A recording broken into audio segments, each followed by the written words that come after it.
It's not like the offensive coordinator sits down and designs every single play versus every situation in the football game. Guys are assigned situations, short yardage, goal line, red zone, coaches, and they all bring their ideas together. Building a game plan is scientific. It is observable and it is repeatable. That's the bottom line. It's A plus B equals C. Calling a game is art. So we're going to have a little fun with this one, Dom, okay? Okay. All right, I want you to play offensive coordinator right now. Stay loft, just stay with me for a little bit. This is going to be good TV.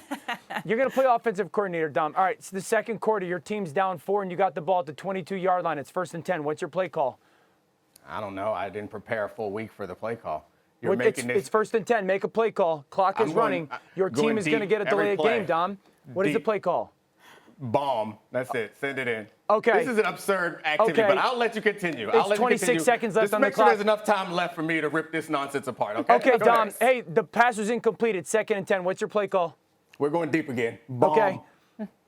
Quarterback got sacked. It's 3rd and 15. What's your play call? Oh, 3rd and 15. Guess what? We're throwing it deep again. Let's go. All right, we're off the field punting. Now we got scrawny defensive backs like you running on the field. 4th down, we're going for it. No. Now the defense got her on the field in a short field, and you in the press conference are telling everybody that the offensive coordinator sucks because he can't call the right plays.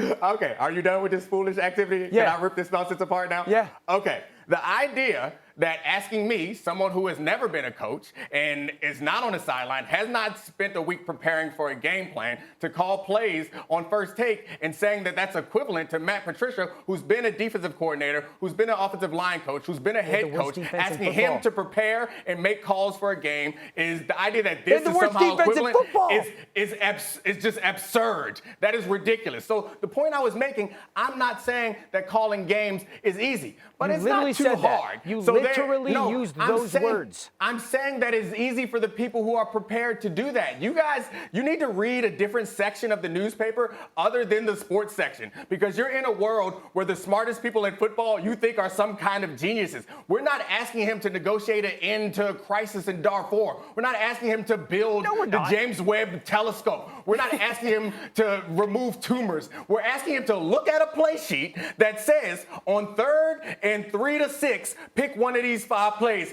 Can you do it? Yeah, he can do it because he's a football coach. This is ridiculous that you think that somehow these are the same. It's not that hard. I can think of lots of things that are actually difficult. Can you explain horizontal gene transfer? No, you can't, because you're not a scientist. He is a football coach. He can call football plays. But Dom, what you're doing is you're saying that any football coach can call the right play at the right time with the right people. That's not the case, Dom. The result is what determines the right. You're saying that a defensive coach that had the 32nd ranked defense in the NFL is just going to transition to being a great play caller offensively and have a top 10 offense. You're saying it's just going to be easy. He had a bad defense because obviously he's an offensive coach. Now you know. I bet they don't have the worst offense in the league. Second dumbest thing you've said on TV this week. The great thing about this debate is at the end of the year, we can look up and decide who was right or wrong.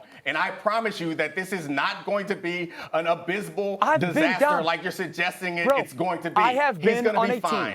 I have been on a team. He can figure it out. I have been on a team as the backup quarterback when our play caller was a good coach. He is a good coach.